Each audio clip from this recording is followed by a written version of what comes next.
Hello বন্ধুরা, আজ একটা কিন্তু খুব এক্সাইটেড ভিডিও হতে চলেছে। সেই ভিডিওটা হচ্ছে আমি আজকে একটা আপনাদের সাথে রেসিপি শেয়ার করব।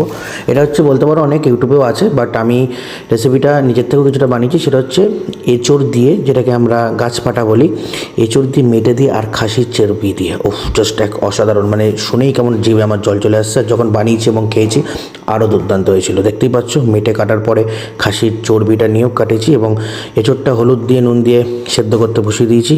আর যেটা চর্বিটা কিন্তু একদম পিস পিস করে একদম কেটে নিয়েছি, যাতে রান্না করতে বা নাড়াতে সুবিধা হয়।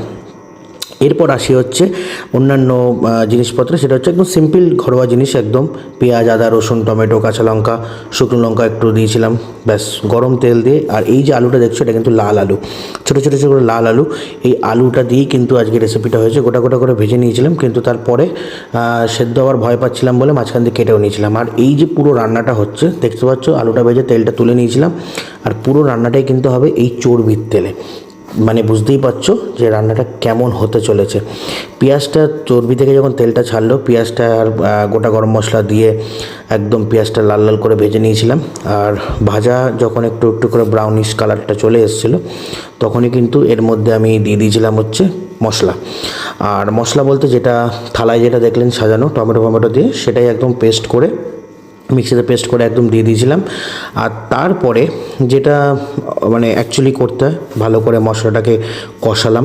আর সত্যি কথা বলতে এই রান্নায় আমাকে সহযোগিতা করেছে আমার একটা বোন কাম বান্ধবী। সেটা হচ্ছে বোনই বলতে পারো, বান্ধবী না। সেটা হচ্ছে সায়ন্তনী। তারই বাড়িতে আমি এই রেসিপিটা করেছি এবং আমরা সবাই মিলে খুব এনজয় করে দুপুরবেলাটা খেয়েছি। তো যাই হোক, তো রান্নার দেখতে পাচ্ছ কালারটা একদম এক কথায় অসাধারণ চলে এসছে। আরও কালার হবে, যত কষাবো তত কালার আসবে, সেটা তোমরা যারা রান্না করো সেটা জানো। এখনও কিছু হয়নি। তো এরপরে দিয়ে দিলাম হচ্ছে মেটেটা। জাস্ট সিম্পল একদম মেটে কষা, যেরকম মাংস কষার মতো মাংস কষাতে হবে সেরকমই একদম রান্না। মেটেটা একদম ভালো করে কষিয়ে নিয়েছি। আর মানে জাস্ট সেন্ট বেরাচ্ছিল, সেটা যদি না থাকতো ওখানে বুঝতে না। তারপরে আলুটা দিয়ে দিলাম, একটা গোটা রসুন দিয়ে দিলাম। দেখতে পাচ্ছ আলুটা যেরকম বলেছিলাম মাঝখান দিয়ে কেটে নিয়েছিলাম। তো জাস্ট দেখো, চর্বিটা, আলুটা, মেটেটা এক কথায় অসাধারণ।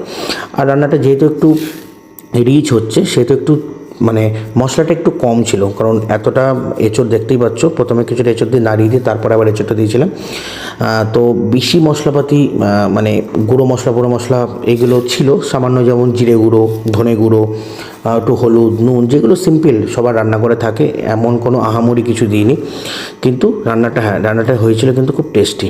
আর যখন পুরোপুরি কষানো হয়ে গেল, দেখতেই পাচ্ছ আমি একদম গরম জল দিয়ে দিয়েছিলাম, আর রান্নাটা এরকম হয়ে গেছিলো। আর তারপরে যেটা একদম লাস্ট দিয়েছিলাম সেটা হচ্ছে